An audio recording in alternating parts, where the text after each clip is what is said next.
Eşimin ismi de Celal Işık. 16 yıldır cezaevindedir.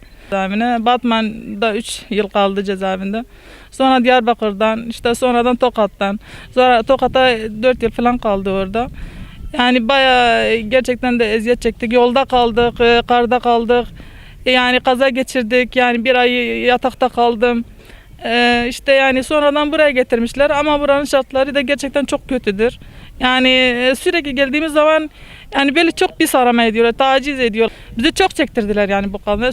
Bu sefer de yani geçen bir 10 gün önce geldik işte. Kadın yani hem çok arama ediyorlar, sonra hani itiraz ettiğimiz zaman da diyor işte sizin hakkınızda tutanak tutacağız. Yani sizi içeri almayacağız. Geçen hafta çok tehdit etti. Birkaç kere tehdit etti. Ben dedim yani ne yapacaksın, yani ben bir şey yapmamışım ki, seni dövmemişim, yani bir şey yapmamışım. İşte bugün geldik, işte beni içeri almadılar. 3 ay ceza vermişler bana. Yani ne bileyim, yani benden başka kimse gelmiyor zaten eşimin yanında. Zaten yani benim yani hem anneyim hem babayım hem eşim hem çocuğum, bilmiyorum yani zaten inan ki iki bayramdır annesi babası da yani hastadır, gelemiyorlar. Yani şu anda görüşsüz kaldı yani.